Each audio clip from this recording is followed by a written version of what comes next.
Dios les bendiga, hermanos. Le damos gracias a Dios que nos permite estar aquí.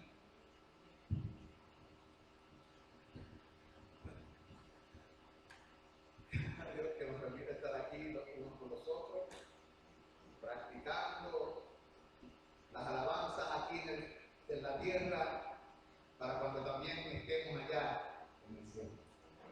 ¿Verdad? Le alabamos aquí en la tierra, le alabamos también en su presencia. Cuando estemos con Él, tanto en cuerpo como en alma. Amén. Y durante los últimos martes hemos estado hablando acerca de la resurrección, ¿no? En este estudio que sería Enseñanzas día número 51. Enseñanzas día número 51. Eso es lo que estamos estudiando. Y la semana pasada contestamos la pregunta: ¿qué hemos de creer con respecto a la resurrección? Y hoy vamos a la pregunta número 83. Y la pregunta es la siguiente: ¿qué seguirá inmediatamente después de la resurrección? ¿Qué seguirá inmediatamente después de la resurrección? Bueno, Padre, te doy gracias y te ruego que estés con nosotros en este día, instruyéndonos en la verdad de tu palabra. Queremos aprender de ella, lo que tú tienes para nosotros. En ella nos revela acerca de los misterios que tú quieres que sepamos, Señor. Ciertamente las cosas secretas te pertenecen a ti, mas las reveladas a nosotros y a nuestros hijos para siempre, como le enseña tu palabra. Así que te pedimos que nos instruyas en esta revelación que tú has dado por medio de tu palabra, en el nombre de Jesús. Amén y amén. Como dijimos, la pregunta es: ¿qué seguirá inmediatamente después de la resurrección? Según las Escrituras, inmediatamente después de la resurrección seguirá el juicio universal. Y digo esto porque ahora, debido a las enseñanzas que hemos visto del pretribulacionismo tribulacional, ¿verdad?, que tiene que ver con el dispensacionalismo, muchas personas han cambiado la doctrina que se predicó por milenios por esto. Pero la Escritura enseña que después de la resurrección, lo que viene es el juicio universal y final de los ángeles y los hombres, cuyo día y hora ningún hombre sabe. Esto es importante que lo digamos porque por ahí se levantan muchos diciendo: Cristo viene tal día, el mundo se acaba tal día, y así estamos siglo tras siglo escuchando a cada parte locos decir que el Señor viene en este tiempo o en esta era o en tal fecha, y nos prestamos para eso. Y algunas personas de buena enseñanza también parece que se han desviado un poquito y se han prestado para ese tipo de locura. ¿Por qué el Señor no permite que la gente sepa el día y la hora exacta? ¿Cuál es el propósito de esto? Para que todos velen y oren y estén siempre preparados para la venida del Señor.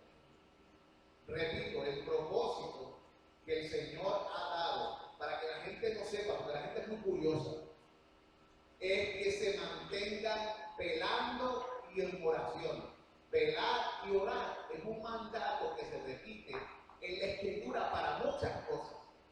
Y para este tiempo, mucho más debemos velar y orar y estar siempre preparados para la venida del día del Señor.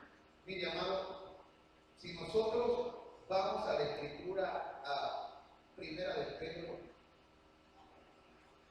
vaya conmigo a Primera de Pedro.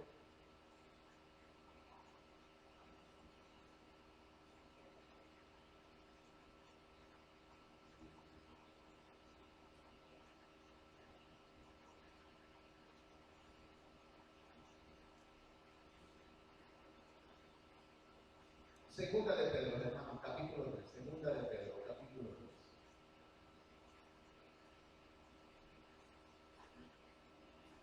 ¿Lo tienen? Segunda Voy a leer los versículos del 4 al 7 y luego voy a leer del 14 al 15. Y del 4 al 7 la palabra de Dios dice: ¿dónde está la promesa de su advenimiento? Porque desde el día en que los padres durmieron, todas las cosas permanecen así como desde el día de la creación. Ese es el clamor de muchos, tanto que dicen que vienen, pero no ha venido nada y todavía estamos esperando desde el principio de la creación, dicen ellos.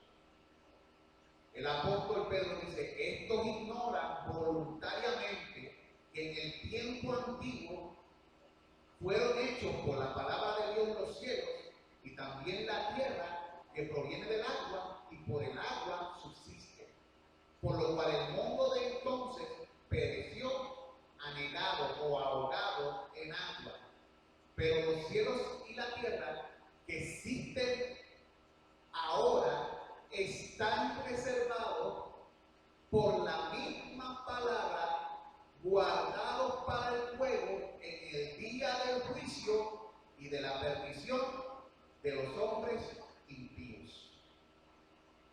Voy a leer después el 14 y el 15. Pero antes de leer el 14 y el 15 quiero que noten lo siguiente. Verdades que se nos revelan allí. Primero, cuando el Señor juzgó al mundo que fue anegado en agua, Moisés estaba en el mundo. Sí. Lo libró de medio del cataclismo mundial que sucedió. Y la destrucción vino por agua. Acuérdense que la Biblia dice que esto será como en los días de Noé. La iglesia ahora mismo está en la tierra. Y cuando el Señor venga a trabajar con fuego, también Él sabrá librar a su pueblo en ese día del fuego, en el mismo momento que los levanta, derrama su juicio sobre el mundo entero. Y son librados como en los días de Noé. Porque el mundo presente está reservado para ser destruido por fuego. Más adelante dice que los elementos siendo quemados se fundirán. Ahora, miren lo que dice el 14 y el 15. Por lo cual, oh amados, estando en espera de estas cosas, procurad con diligencia ser hallados por Él sin mancha e irreprensibles en paz. Bien, antes de leer el 15, note lo siguiente: este conocimiento del juicio universal después de la resurrección física y de que el Señor recoja a su pueblo allí, este conocimiento, ¿qué debe producir en los creyentes ahora? Allí lo dice. Primero, esperanza y expectativa. ¿Por qué? Porque dice, estando en espera de esta cosa, el creyente debe estar en espera de esas cosas. Pero ¿cuál debe ser la actitud y la práctica del creyente mientras espera este evento? La Biblia dice, procuren con diligencia ser hallados por Él sin mancha e irreprensibles en paz. El creyente no se desvía ni se duerme, sino que vela y trabaja intensamente en el crecimiento del reino de Dios y en el crecimiento personal. Ese es su trabajo, en el crecimiento del reino de Dios y en el crecimiento personal, para que ellos sean hallados sin mancha e irreprensibles en paz. Ese es su trabajo. Ellos fueron llamados a ser santos, porque Dios es santo, pero ellos practican la santidad de día en día, como si el Señor viniese en ese mismo momento. El creyente debe vivir de tal manera como si Dios viniese hoy mismo, en la expectativa. Aunque no venga hoy mismo, aunque sepa que van a suceder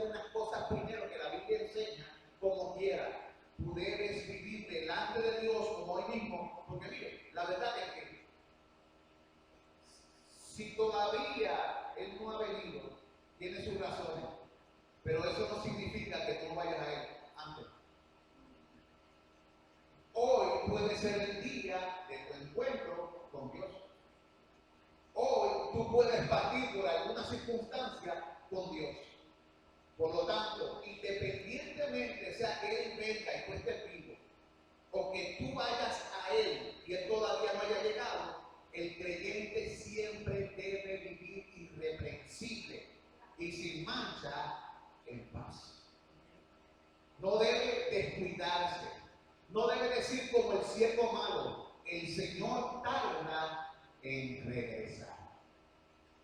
Tenemos que tener cuidado cómo andamos delante de nuestro gran Dios y Salvador Jesucristo. ¿Por qué? El Dios no es injusto. Pero mira una amonestación que dice, es el mismo Pedro, un capítulo antes. Vayan al segundo capítulo de ese libro en segunda de Pedro. Vayan al 4:7 de ese capítulo. Leímos el 4:7 del 3, vamos a leer el 4:7 del 3. Vemos que es lo que dice. Porque si Dios no perdonó a los ángeles que pecaron, sino que arrojándolos al infierno los entregó a prisiones de oscuridad para ser reservados al juicio. Y si no perdonó al mundo antiguo, sino que guardó a Noé pregonero de justicia con otras 7 personas, trayendo el diluvio sobre el mundo de los impíos, y si condenó por destrucción a las ciudades de Sodoma y Gomorra, reduciéndolas a ceniza y poniéndolas de ejemplo a los que habían de vivir impíamente, y libró al justo Lot, abrumado por la nefanda conducta de los malvados. ¿Ve? Dice ahí, sabe el Señor librar de tentación a los piadosos y reservar a los injustos para ser castigados en el día del juicio. Tenemos que tener cuidado de no ser negligentes con el gran llamado que Dios nos ha hecho. Dios nos ha llamado a vivir para Él, a vivir delante de Él y en santidad. La salvación es del Señor y de nosotros es la responsabilidad de, habiendo sido salvados, vivir como salvados. Como dice Pedro en otra de sus cartas, haced firmes vuestra oración, vuestra salvación y elección. Aquí lo dice. Voy a leer. Vuestra vocación y elección. Mire lo que dice el apóstol en el capítulo 1 de ese mismo pasaje del libro de segunda de Pedro. ¿En qué se vuelve el creyente durante el tiempo de espera aquí en la tierra de la venida del Señor? Dice la Escritura, vosotros, versículo 5, capítulo 1, versículo 5, vosotros poniendo toda diligencia, por esto mismo añadid a vuestra fe virtud, a la virtud conocimiento, al conocimiento dominio propio, al dominio propio paciencia y a la paciencia piedad, a la piedad afecto fraternal y al afecto fraternal amor. Porque si estas cosas están en vosotros y abundan, no dejarán estar ociosos ni sin fruto en cuanto al conocimiento de nuestro Señor Jesucristo. ¿Ve? El creyente que ha sido llamado por Dios practica la diligencia en estas cosas. Pero el que no tiene, versículo 9 dice, pero el que no tiene estas cosas tiene la vista muy corta, es ciego, habiendo olvidado la purificación de sus antiguos pecados. Eso es algo que tú y yo nunca debemos olvidar, que Cristo nos limpió y nos arrebató del poder del pecado. ¿Cómo viviremos otra vez en Él? Debemos ser diligentes en practicar las cosas que nos enseñaron Cristo y sus apóstoles, ser diligentes en buscar todas estas cosas. ¿Por qué? Por lo cual, hermanos, versículo 10, tanto más procurar hacer firme vuestra vocación, o sea, vuestro llamado y elección, porque haciendo estas cosas no caeréis más. Hay gente que dice, pero ¿por qué caigo?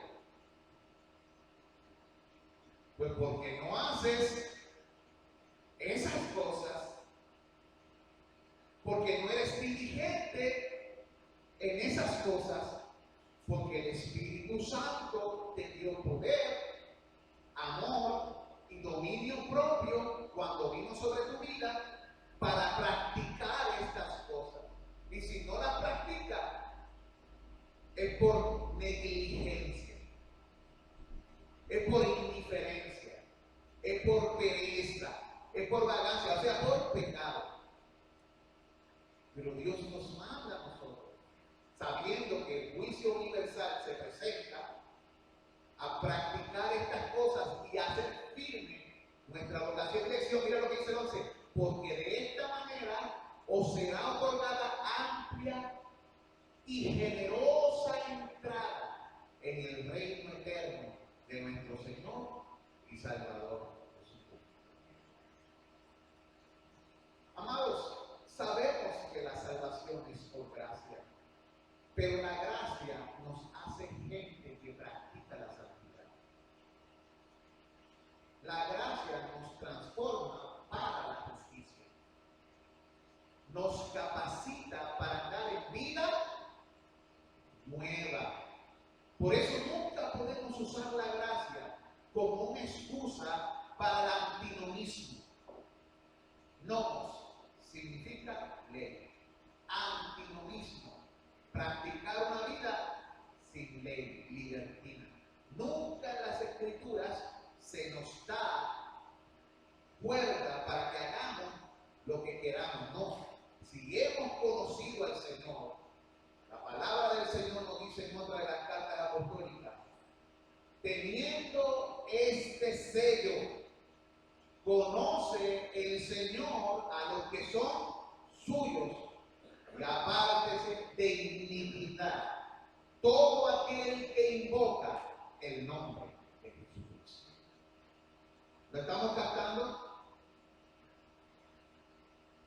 Ahora, continuando con este juicio universal, tanto de ángeles como de hombres, en Mateo 25:46 dice lo siguiente.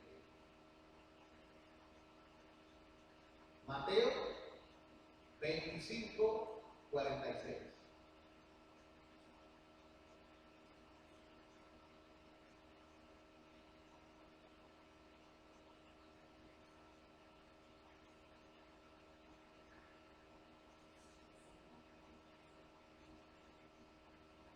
Noten los temas que Cristo está hablando en ese capítulo 25.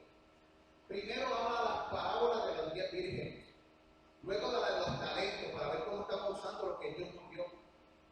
Luego habla del juicio a las naciones y de la separación de las ovejas y de los cabritos.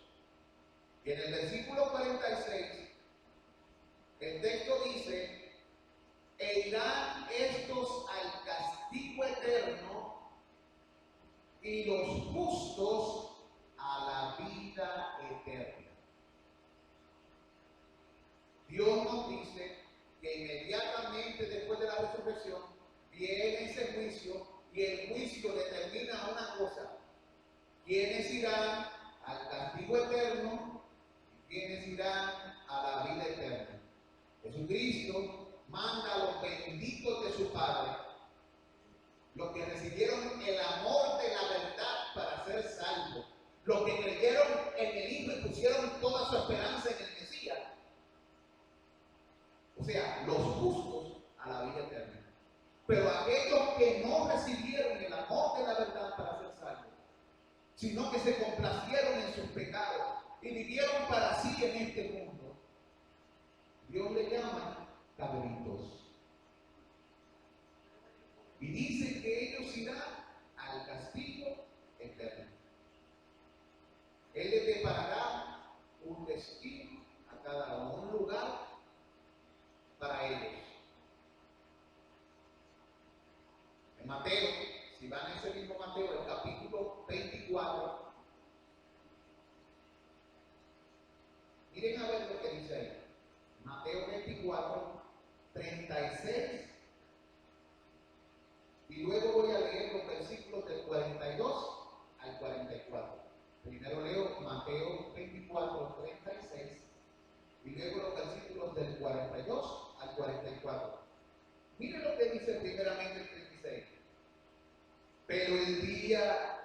y la hora nadie sabe, ni aun los ángeles de los cielos, sino solo mi Padre.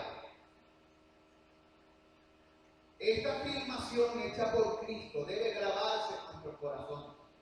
No sea que caigamos en el error de muchos que se ponen a decir fechas y números y a sumar numerologías locas para decir, no, la suma de esto más esto da tal cosa, por lo tanto tal día, a tal fecha y a tal hora. Siempre que la persona se ponga con esas ridiculeces, va a caer en vergüenza. De hecho, el Señor dijo, porque el día del Señor vendrá cuando menos lo esperes. Así es, cuando menos lo esperes, dice el Señor en otra parte de la Escritura. Y en ese texto nos dice, nadie lo sabe, ni los ángeles que están en el cielo. Así que alguien dice, no, me lo reveló un ángel. Un ángel me reveló el día del juicio. Prepárense. Esa persona le está haciendo caso a un demonio.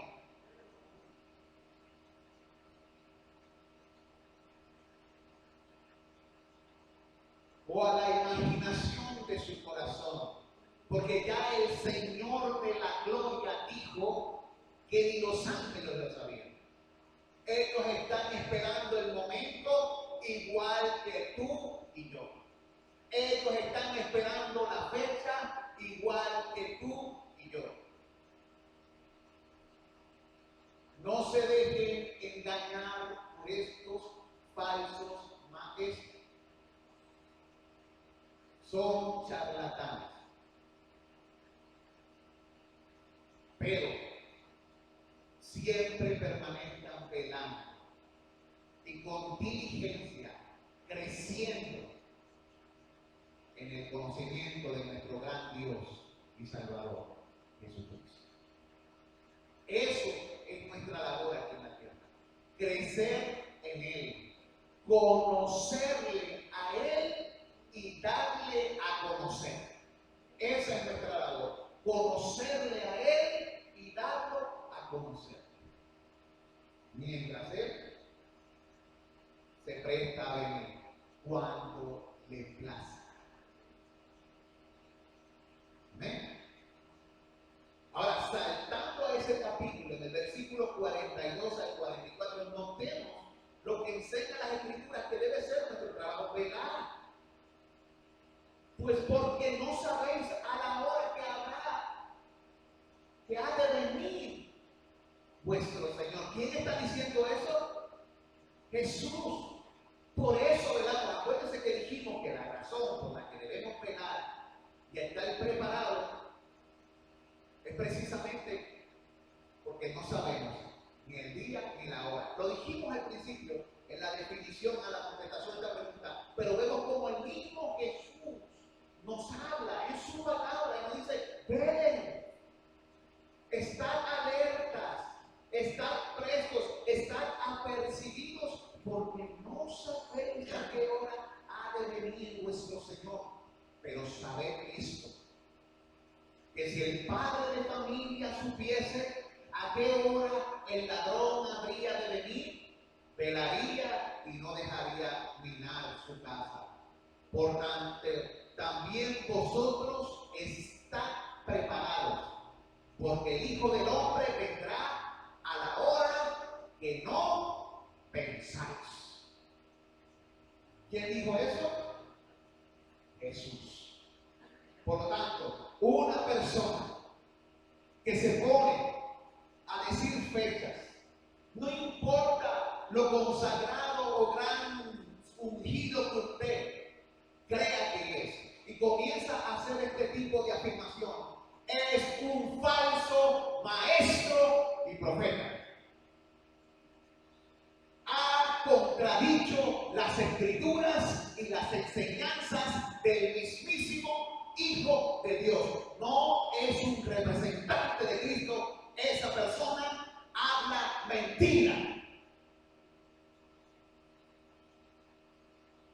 aquellos amigos que me escuchan de entre las redes o que me escucharán, piensen que estas palabras no las dijo cualquier hombre, sino aquel a quien Dios entregó el juicio de todas las cosas, aquel en quien está tu vida y tu tiempo, aquel de quien se dice todo el poder me es dado en el cielo y en la tierra.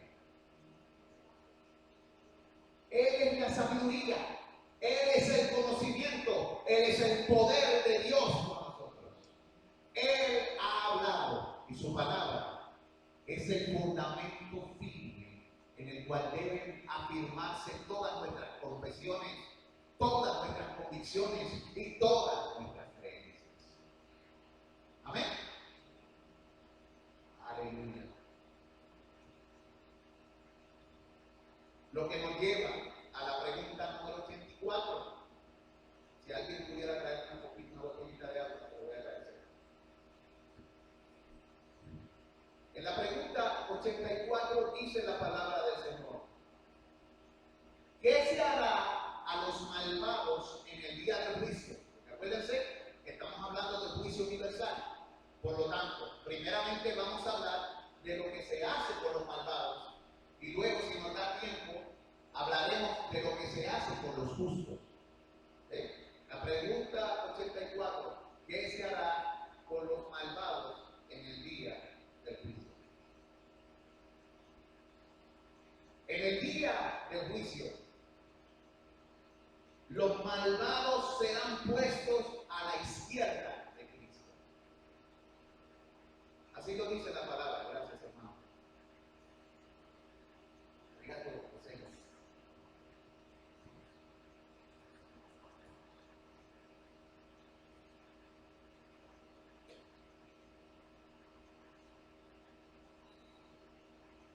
En el día del juicio, los malvados serán puestos a la izquierda de Cristo y bajo la clara evidencia y la plena convicción de sus propias conciencias. ¿Qué estoy diciendo? Sus propias conciencias los acusarán. Sus propias conciencias le declararán que el juicio de Dios sobre sus vidas es un juicio justo. Dios va a ser reconocido como justo en su juicio. En este tiempo lo maldicen y lo blasfeman, pero en aquel día su propia conciencia no lo dejará tranquilo sabiendo que el juicio de Dios fue real, aunque luego lo maldigan por toda la eternidad en lugar de tormento.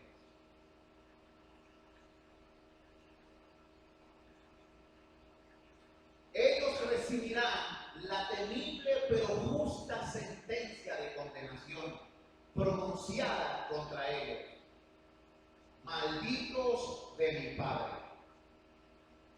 Así lo dice la Biblia: a los malditos de mi Padre. Palabra fuerte, porque no es la maldición de cualquier pelagato por ahí. No es una maldición ni que satánica. No. La maldición más fuerte que puede recibir un hombre es el juicio de Dios sobre su vida. Cuando Jesucristo murió en lugar de lo que salvaría, la palabra dijo que Él cayó bajo la maldición de ¿quién? ¿Del diablo? No, bajo la maldición de Dios. Porque maldito por Dios es todo el que es colgado en un madero. Y Él cubrió nuestro lugar. La maldición de Dios es potente. El único que es capaz de resistir una cosa así y salir al otro lado se llama Jesucristo. Pero si tú no tienes a Cristo, amigo que me escuchas por las redes y hermanos y que la iglesia no te batallas, si tú no tienes a Cristo, si tú no tienes a alguien que abogue por ti, la maldición caerá de Dios sobre ti.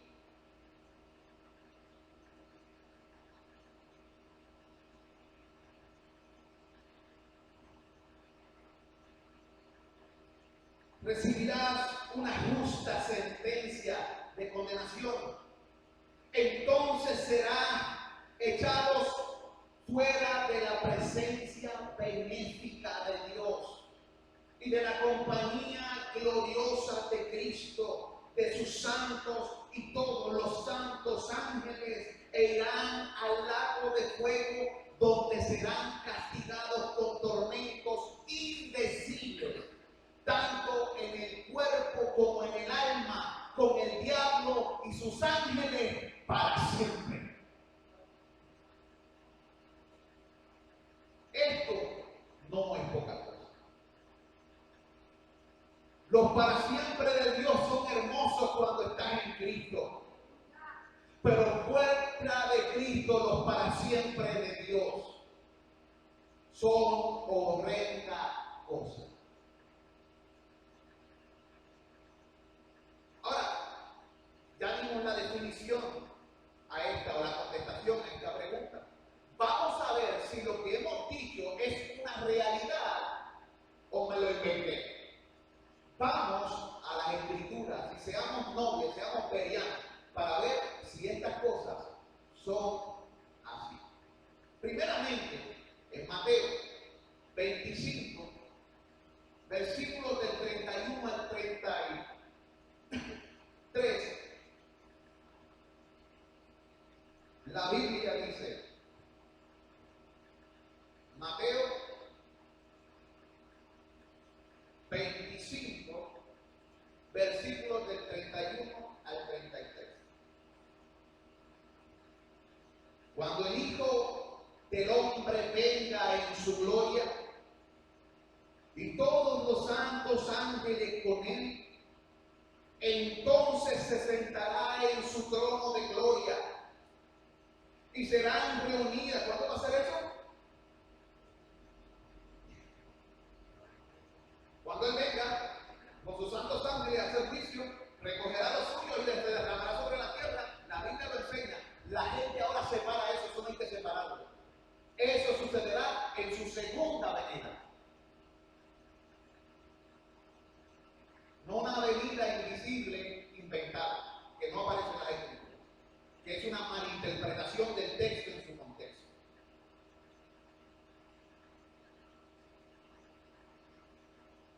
Dice allí claramente, cuando el Hijo del Hombre venga en su gloria y todos los santos ángeles con él, entonces se sentará en su trono de gloria y serán reunidas delante de él todas las naciones, y apartará los unos de los otros como aparta el pastor las ovejas de los cabritos, y pondrá las ovejas a su derecha y los cabritos a su izquierda. Nota, hermano, que el Señor viene, reúne a todas las naciones y allí separa uno de otro. Envía a sus ángeles para que reúnan a sus escogidos, pero también envía a otros ángeles para que amajen a los otros. Y Él hace esa separación allí como lo dijo el Señor Jesucristo. Eso de no es que uno se quedaron y el otro se fueron y hay parte arriba y parte abajo, eso no aparece en las Escrituras. Eso es un invento de Darwin en el 1850 y luego se puso famosa con esta Biblia Scofield, pero no deja de ser una patraña y una manipulación de los textos. Muchos que me escucharán por las redes, amigos y hermanos, se molestarán conmigo. Pero si son sinceros y comienzan a estudiar las Escrituras como son, y no se dejan llevar por los lavados de cerebro que muchos hacen, y se ponen a estudiar las Escrituras en su casa, y a leerlas de mañana, de tarde y de noche, y a buscar al Señor y buscar su consejo, y que ella palabra sea la meditación de su corazón de día y de noche, el Espíritu Santo les guiará toda la verdad. Como en todas las iglesias, el Señor está haciendo eso. Muchos que antes creían en esa falsa enseñanza, incluyéndome entre ellos, hemos dejado de creer esa falsa enseñanza a medida que estudiamos las Escrituras, las cuales no pueden hacer sabios para la salvación. Note, hermano, que estoy diciendo que me incluye, porque hubo un tiempo, una época en mi vida en que yo creí también esas cosas. y vivía en un temor terrible. Me voy a quedar. El Señor viene y yo me quedo.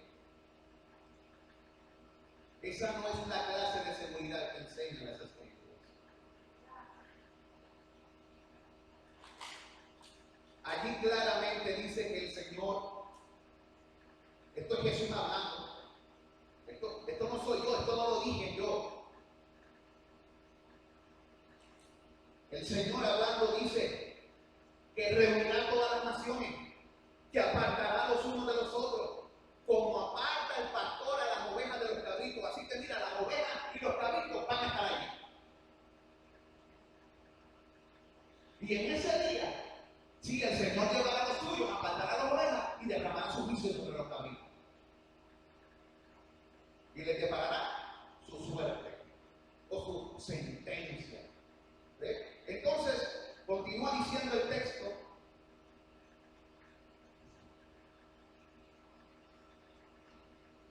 Pondrá a las ovejas a su derecha y a los cabritos a su izquierda. Se parece mucho al texto que hablamos anteriormente, lo del juicio universal que hará el Señor, ¿verdad? Pero no se quede aquí, vaya conmigo a Romanos 2. Romanos 2, 14 al 16.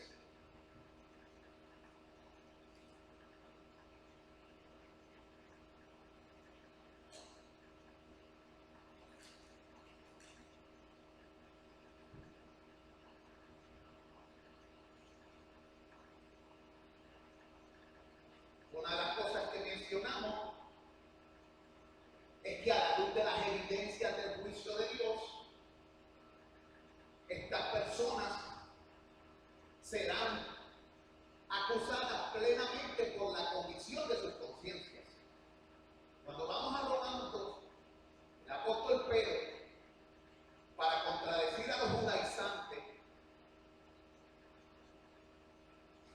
y hablándole a los judíos que se creían que eran más que los gentiles, acuérdense que en Romanos, el apóstol en su tesis lo que demuestra es que tanto judíos como gentiles están bajo el juicio de Dios y están perdidos y ninguno de ellos alcanzó la gloria de Dios.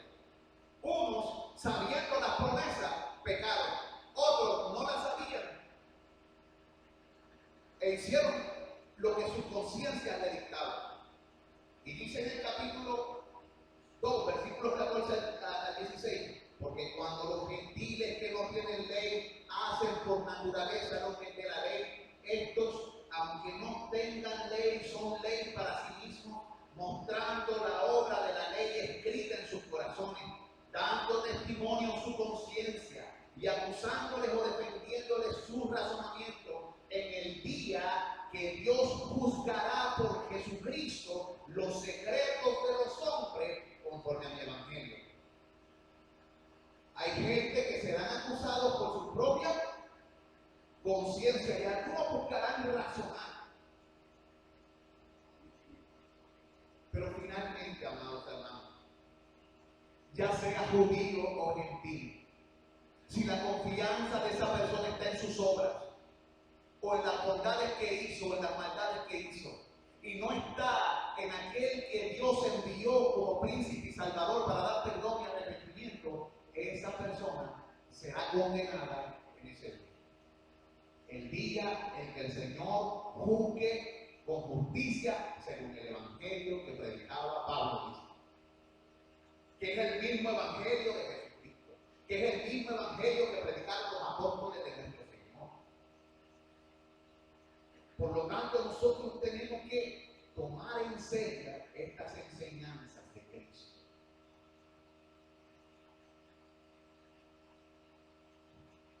En Mateo 25, versículos 41 al 43,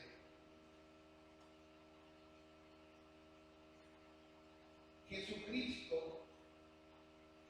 habla de los malvados, de lo que hicieron los malvados, o de lo que, mejor dicho, no hicieron.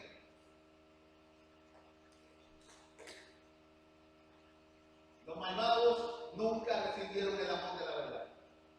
Rechazaron al Cordero. Entonces dirá también a los de la izquierda. En la Escritura malvados son los de la izquierda. Esto tiene un sentido, es que en la antigüedad a la izquierda se le llamaba la siniestra, ¿verdad? Y a la derecha la diestra y la siniestra. Y en el mundo antiguo la gente solía saludar ¿con qué? Con buenas intenciones con la derecha. Si saludaban con la izquierda, algo se traían entre manos. En algunas tribus en África también miren lo que sucede. Ellos nunca te saludarán con la izquierda, porque la izquierda es lo que usan para limpiarse cuando evacúan.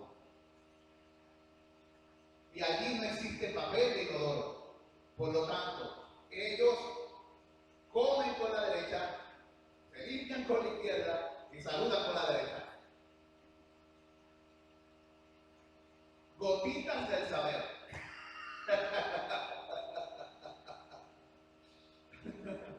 ¿Ves? Acuérdense que en aquel tiempo no había papel de inodoro, ni wipes, ¿ves? Ni jaboncito así bien chévere como lo es. Piensen en esas cosas y dan risa. Pero fíjense que a Jesucristo no le llama a la izquierda, le llama a la derecha, la diestra del Señor.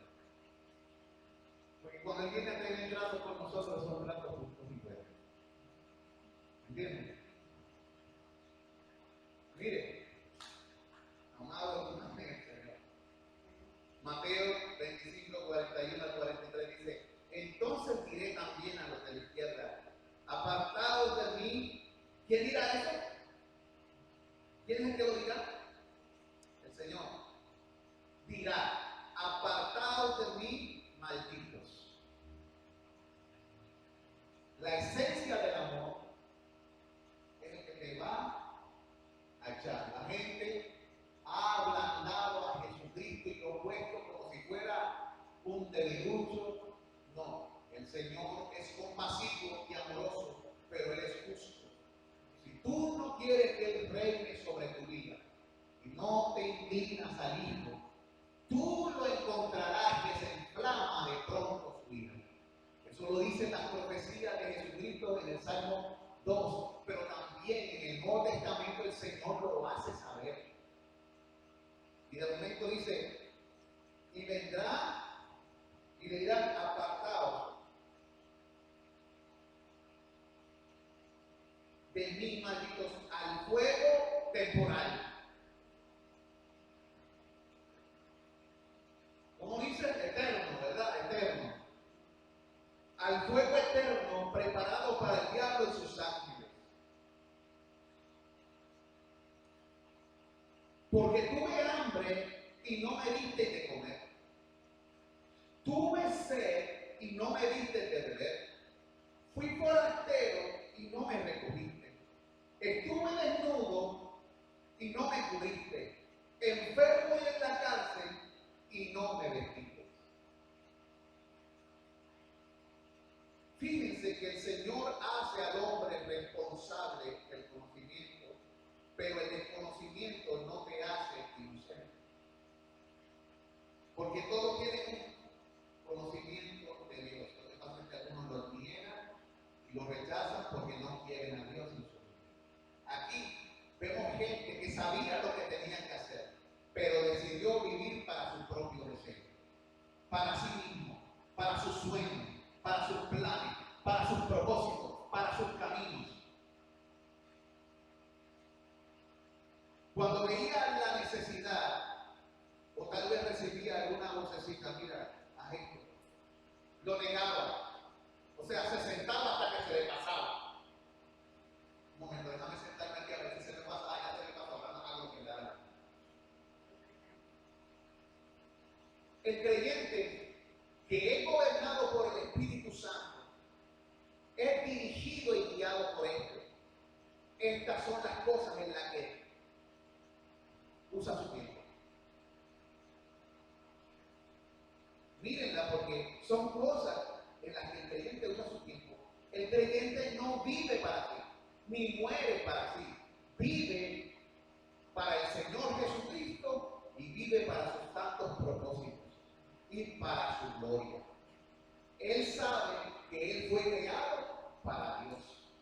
Y sabe que su tiempo en la tierra debe ser invertido en cosas que bendicen al prójimo, glorifican el nombre de Dios y muestran su carácter y el reflejo de su gracia en su vida. Entonces, continuando, la Biblia enseña en Lucas 16, 22 al 26 lo siguiente, el énfasis en este pasaje va a ser el versículo 26, pero vamos a leer desde el 22. Lucas 16, 22 al 26.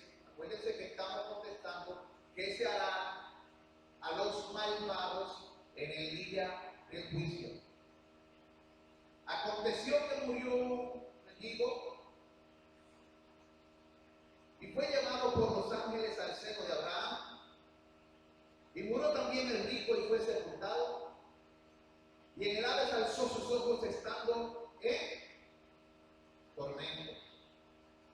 Y vio de lejos a Abraham y a Lázaro en su seno. Entonces él dando voces dijo: Padre de Abraham, ten misericordia de mí y envía a Lázaro, para que moje la punta de su dedo en agua y refresque mi lengua, porque estoy atormentado en esta llama. Pero Abraham le dijo: Hijo, acuérdate que recibiste tus bienes en esta vida, bienes en tu vida, y Lázaro también males, pero ahora este es consolado aquí y tú atormentado. 26. Además de todo esto, una gran cima está puesta entre nosotros y vosotros, de manera que los que quisieren pasar de aquí a vosotros no pueden, ni de allá pasar acá. Uno de los tormentos más grandes será el que te hablaron de la bendición. Hiciste caso omiso de lo que se enseñó acerca de Dios y ahora estás viendo a otros con tus ojos que reciben lo que tú podrías tener y nunca tendrás. A ellos la envidia los consumirá por la eternidad.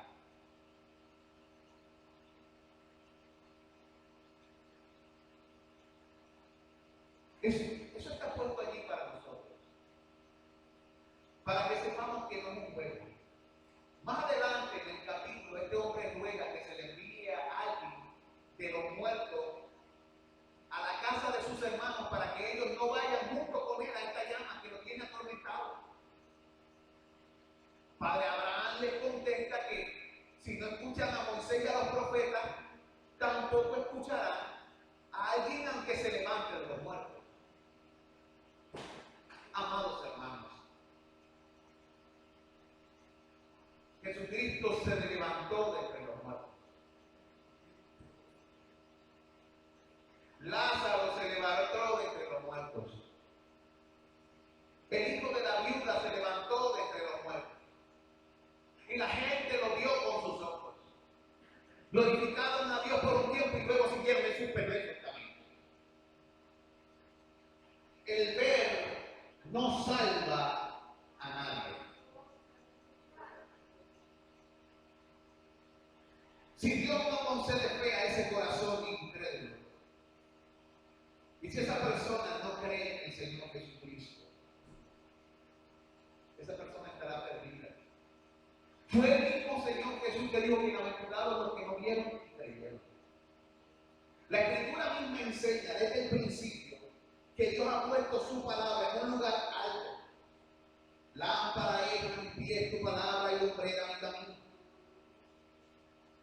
A los apóstoles, mientras predicaron y enseñaron, dijeron que agradó a Dios salvar a los creyentes por la locura de la predicación. ¿Qué producirá fe en el corazón para que la persona creyendo se salve? La locura de la predicación. Por ello se nos envía a nosotros, en donde quiera que nos encontremos a dar testimonio de la verdad de Jesucristo y de anunciar su vida, muerte y resurrección. Eso es el Evangelio. Para que aquel que oiga sea despertado de su letargo o de su estado de muerte. El Evangelio predicado levanta muertos, transforma corazones, abre los ojos, produce fe. La fe viene por el oír la palabra de Dios. Los milagros son buenos, son puntas de lanza que muchas veces abren camino para que la persona esté abierta. Y Dios los usa para eso. Pero los milagros no salvarán a nadie. Lo que nos salvará sea creer el mensaje que enseña la palabra. ¿Entienden? Muchos estuvieron bajo la nube y entre el mar, vieron milagros, pero creyeron en Dios. No. En este tiempo también hay muchos que han visto milagros en sus propias familias y en sus propias vidas, pero siguen a Jesucristo. No. Hay otros que viendo el milagro fueron abiertos. Dios lo usó, quiso usar eso para que ellos dijeran, wow, esto parece que es real. Y como Dios mismo produjo en sus corazones el estar atento a qué? Al mensaje. Por medio de la predicación del mensaje de Jesucristo, estas personas llegan a la verdadera fe del Hijo de Dios. Así que las cosas tienen su lugar. Y los milagros no son necesariamente malos, son buenos, pero cada cosa en su lugar. Lo que salva el alma humana es el poder del Evangelio, predicado por medio de lo que la Biblia le llama la locura de la predicación. Para los judíos, tropezadero. Para los griegos, locura. Pero para nosotros, lo que hemos creído, Cristo es el poder y la sabiduría de Dios.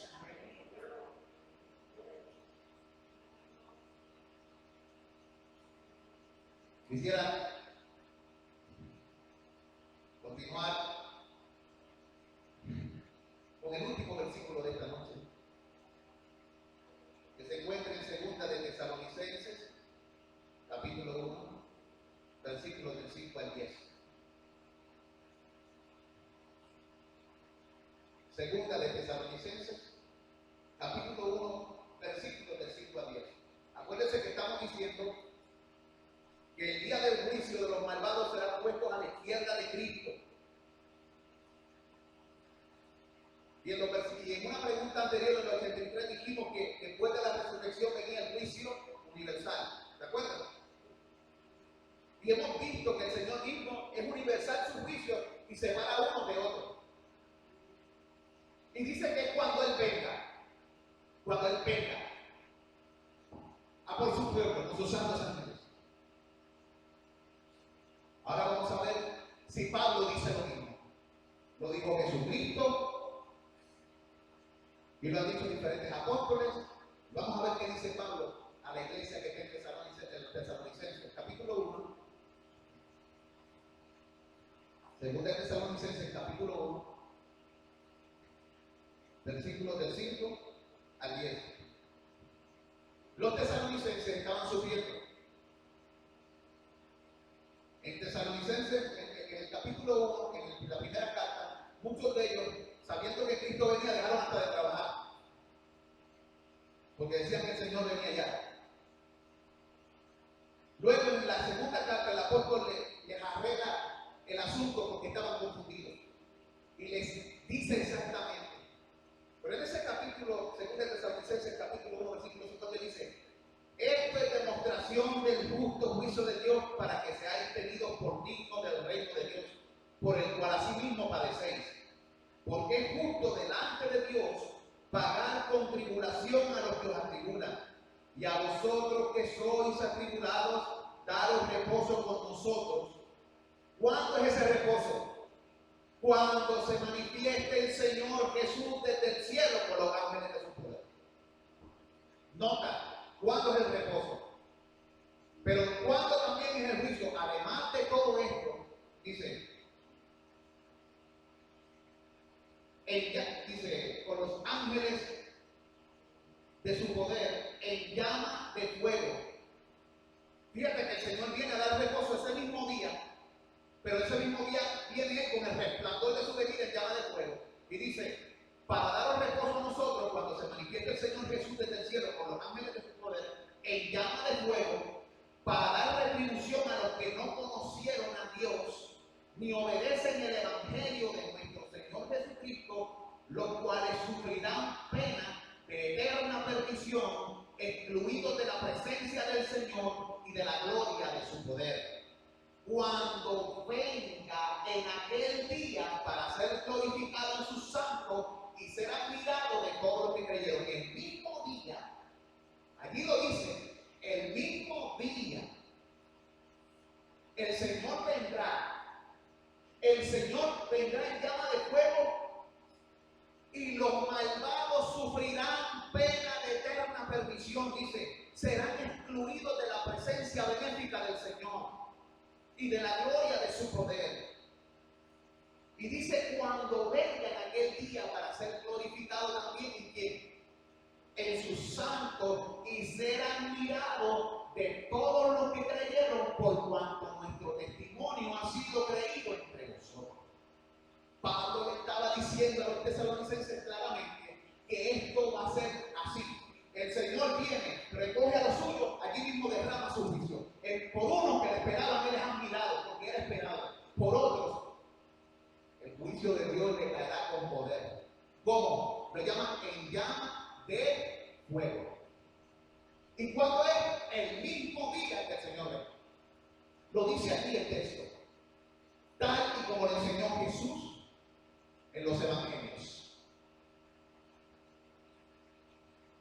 La gente separa estas cosas, pero Jesús y los apóstoles no lo separaron.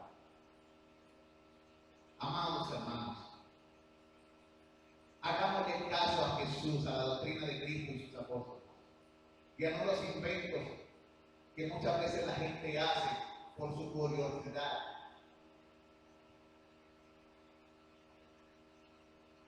Estas cosas deben producir en nosotros temor y reverencia, diligencia. Fue lo que dijo. Estas cosas, este avenimiento, Pedro, deben producir en nosotros diligencia por cuanto el día del Señor se acerca. Por lo tanto, les amonesto y les exhorto a que seamos diligentes en nuestro caminar diario, en nuestra relación con Dios, en nuestra relación con nuestros semejantes en la iglesia y fuera de la iglesia, y que en todo lugar caminemos como lo que somos, o como lo que hemos sido llamados a ser, hijos de Dios, sal de la tierra, luz del mundo. Amén. El Señor viene. Oremos. Soberano Señor, te doy gracias por este tiempo de estudio de tu palabra. Ayúdanos a honrarte con nuestra vida en nuestro diario vivir.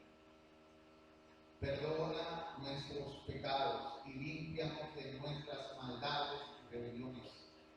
Enséñanos a vivir esta vida nueva a la que nos llamaste, a añadir a la virtud, fe, conocimiento, dominio propio, paciencia, afecto fraternal, amor, a practicar la vida en Cristo. Señor, estas cosas no se pueden llevar a cabo sin tu espíritu, sin tu dirección, sin tu poder y sin tu palabra. Guíanos, enséñanos, encamínanos en tu verdad y fortalécenos y emplee con nosotros siempre en este camino, en el camino de tu Hijo Jesucristo, nuestro Redentor y Salvador. Te ruego por cada santo que se ha dado cita aquí y por todos los que nos escucharán en las redes, ya sea de las distintas iglesias de Cristo o amigos y hermanos. Padre, abre el entendimiento para comprender la Escritura. Reconozco que no habrá entendimiento si tu espíritu no obra. Por lo tal te ruego que abras los ojos, porque tú eres el revelador de los misterios. Tú eres el que abre el entendimiento para comprender la escritura. Y tú puedes poner ese fuego en nuestro corazón, en el nombre de Jesús. Amén. Amén.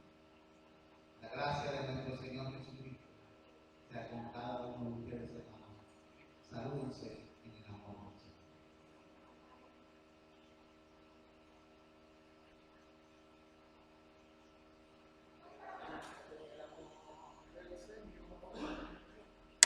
Yo te amo con el amor.